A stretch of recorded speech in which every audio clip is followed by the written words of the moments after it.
தேசத்துடைய பிரதமர் நரேந்திர மோடி அவர்கள் 6ஆம் தேதி மதுரை வழியாக ராமேஸ்வரம் வருகிறார். தமிழ்நாட்டுக்கு எதற்கு வருகிறார்? தமிழ்நாட்டு மக்களுக்கு ஒன்றிய அரசு என்ன செய்திருக்கிறது? ஒரு மாநிலமும் ஒன்றியத்தோடு இணைந்து ஒரு சுமூகமான உறவில் இருக்க வேண்டும் என்று தான் அரசியலமைப்பு சட்டம் சொல்லுகிறது. ஆனால் கூட்டாட்சி தத்துவத்தை மதிக்காமல், இந்திய இறையாண்மையை பேணி காக்காமல், அரசியலமைப்பு சட்டத்தை சகட்டு மேனிக்கு போட்டு மிதிக்கும் ஒன்றிய அரசின் தலைமை அமைச்சர் நரேந்திர மோடி அவர்களை கண்டித்து தமிழ்நாடு முழுவதும் எல்லா மாவட்டங்களிலும் கருப்பு கொடி ஆர்ப்பாட்டத்தை அறிவித்திருக்கிறோம். நேற்று கூட நிறைய பத்திரிகையாளர் எதுக்காக, என்ன காரணம் கேட்டாங்க.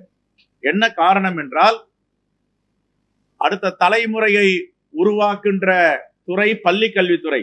பெருந்தலைவர் காமராஜர் அவர்களால் ஏற்படுத்தப்பட்டு புரட்சிகரமாக இந்தியாவிற்கே கல்வித்துறையில் வழிகாட்டியாக இருந்தவர் பெருந்தலைவர் காமராஜர் அவர்கள். அந்த பள்ளி கல்வித்துறையை சீரழிப்பதற்காக, அந்த கல்வித்துறையை நசுக்க வேண்டும் என்பதற்காக ஏறக்குறைய 2350 கோடி ரூபாய் எங்களுக்கு கிடைக்க வேண்டிய அந்த நிதியை தராமல் வேறு மாநிலங்களுக்கு ஒதுக்கி இருக்கிறார்கள். நிதி வேண்டும் என்றால் மும்மொழி கொள்கையில் கையெழுப்பட வேண்டும் என்று நிபந்தனை விதிக்கிறார்கள். இதை கண்டித்தான் மாண்புமிகு முதலமைச்சர் அவர்கள் பேரவையில கருத்துரையாற்றி இருக்கிறார். தீர்மானத்தை ஏற்றி இருக்கிறோம்.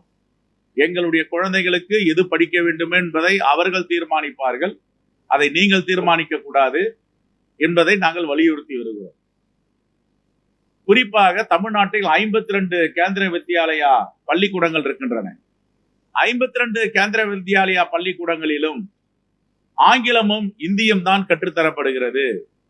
3வது மொழி என்று ஒன்றுமே கிடையாது. வட மாநிலங்களில் 2 மொழியே கிடையாது. அப்படி இருக்கும் பொழுது தமிழ்நாட்டில் தேர்தல் வரும் பொழுது 11 ஆண்டுகள் அமைதியாக இருந்துவிட்டு இப்பொழுது எதற்காக இந்த மும்மொழி கொள்கையை திணிக்கிறார்கள்? திணிக்காதீர்கள். எங்களுடைய குழந்தைகளுக்கு எது விருப்பமோ அதை படிப்பார்கள் என்றதுதான் எங்களுடைய கோரிக்கை. இதை கண்டித்தும்